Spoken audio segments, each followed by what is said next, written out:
पश्चिम विधानसभा की ईवीएम की मशीनें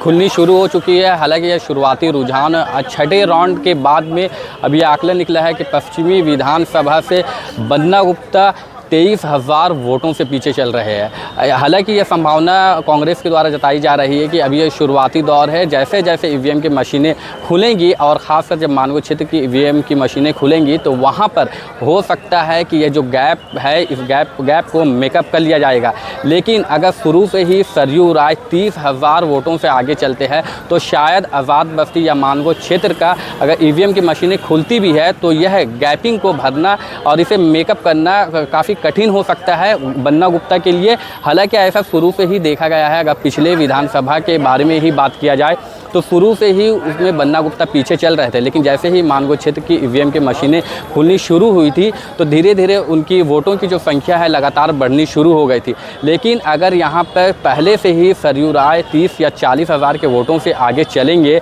तो हो सकता है कि मानगो क्षेत्र में खासकर मुस्लिम बहुल क्षेत्रों में की जो ईवीएम की मशीनें हैं अगर वह खुलती भी है तो भी इसे मेकअप करना मुश्किल हो सकता है। लेकिन अभी कांग्रेसियों द्वारा यह कहा जा रहा है कि ये शुरुआती रुझान है, अभी छठा राउंड ही हुआ है। अभी जैसे जैसे आगे के राउंड होंगे और ख़ासकर मानगो क्षेत्र में जब मुस्लिम बहुल क्षेत्रों की ईवीएम की मशीनें खुलेंगी तो वहाँ पर उनके वोटों की संख्या बढ़ सकती है, क्योंकि शुरू से ऐसा ही माना गया है कि कांग्रेस का जो पकड़ है मुस्लिम बहुल क्षेत्रों में शुरू से है और उनके मुस्लिमों की जो सहानुभूति है वो कांग्रेस के प्रति शुरू से ज़्यादा रही है। लेकिन फ़िलहाल अभी 6 राउंड कंप्लीट हो चुका है और इस 6 राउंड में 23,000 वोटों से बन्ना गुप्ता पीछे चल रहे हैं। ये 23,000 जो वोट है ये काफ़ी ज़्यादा एक बड़ी संख्या मानी जा रही है कि अगर मानगो क्षेत्र की ईवीएम की मशीनें खुलती हैं तो क्या वहाँ पर वोटों का जो प्रतिशत है बन्ना गुप्ता को वहाँ से विजय हासिल कराएगा। लेकिन हमारा मानना है और लोग यही आकलन कर रहे हैं कि अगर 30 या 40 हज़ार के वोटों से